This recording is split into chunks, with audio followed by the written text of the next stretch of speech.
चिराग, बड़ों को पीठ दिखा रहे हो, अपनी पत्नी से सीधे बोल तक नहीं रहे हो। यही संस्कार दिए हैं क्या हमने? सॉरी चाचू। बेटा मैं बिल्कुल बुरा नहीं मानूंगा, पर तू इस तरह टेंशन में है, काम में डूबा हुआ है। हम सब तेरी हेल्प करना चाहते हैं।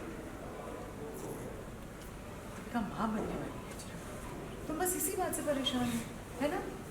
लेकिन तुम भी तो यही चाहते थे।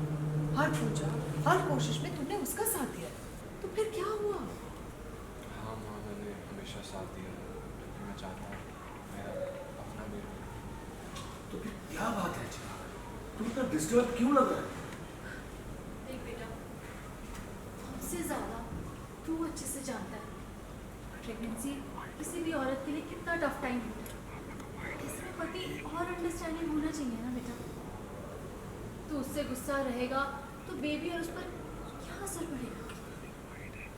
फाइनली घर में जो चीज़ का इंतज़ार था लावण्य मैम आपको एक्सेप्ट कर ली है और आज देख रहे हैं हम कि चिराग को ही डांट रही है, जो चिराग आप पे शक करते हुए नज़र आ रहे हैं। सडनली एक ट्विस्ट नज़र आया हमें, क्या कहना चाहेंगे, ट्रैक में क्या हो रहा है? चिराग डिजर्व करता है डांट खाना, हरकतें वैसी है यार उसकी। ऐसे कोई कैसे कर सकता है अपनी पत्नी को ही कहेगा जाओ मायके चली जाओ, ये कर लो वो कर लो। सो बेसिकली व्हाट्स हैपनिंग है कि चिराग को ना मिश्का ने चिराग के कान भर रही है कि ये तुम्हारी औलाद है ही नहीं, because you can't become a father, फलाना ढिमकाना रीजंस। और उसके वापस से जो रिजल्ट्स आए उसने टेस्ट करवाए थे वो नेगेटिव करवा दिए। तो उसके बाद से चिराग को अब बिलीव हो गया है कि ठीक है जो पेट में मेरे बच्चा है वो चिराग का तो है ही नहीं।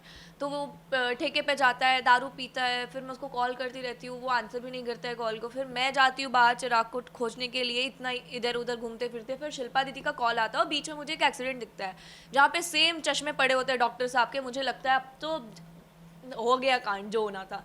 फिर मैं घर आती हूँ, घर आने के बाद से मैं क्वेश्चन करती हूँ और घर आती हूँ तो देखती हूँ मैंने और माँ ने मिलके ना रूम को डेकोरेट किया था चिराग की चाइल्डहुड फोटोज़ के साथ में और खिलौने वगैरह, तो सब इधर उधर तहस नहस कर रखा है। फिर मैं आती हूँ, पूछती हूँ तो वो क्वेश्चन करता है कि आपको बताऊँ मैं, आप मुझसे पूछ रहे हैं कि क्या हुआ है करके। Basically it's normal couple fight जो होता रहता है, बट ये सॉर्ट आउट नहीं होता है और वो वापस से मुझसे बातें छुपा रहा है।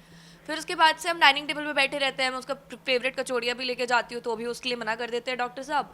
फिर वो बोलते हैं कि इसको मायके भेज दो, और मैं मायके के लिए निकलती ही हूँ तो माँ मेरे को डिफेंड भी करती है कि क्यों उसको अकेले जाने दिया ऐसा वैसा। और जब वो बाहर आते तो देखते हैं कि सिद्धार्थ भैया को पकड़ के मैं रो रही हूँ क्योंकि मैं बहुत इमोशनल हुई पड़ी रहती हूँ। फिर वो वहाँ पे सिद्धार्थ भैया को सुनाते हैं, थोड़ा मुझे सुनाते और चला जाता है, बस यही हुआ है। तो क्या कहना चाहेंगी, जब मिश्का ने तो कान में बातें डाली है, लेकिन आपको पता है कि मिश्का को घर से निकाला जाएगा या नहीं निकाला जाएगा, वो ये ऐसे ही ड्रामा कहीं नहीं जा रही है। 700-800 एपिसोड तक यहीं पे मिश्का कहीं नहीं जाएगी। हम अलग हो गए भाई, हम अलग होने वाले बहुत जल्दी। For top serials on sets to personal interviews and fun segments with actors, subscribe to Telebytes right away.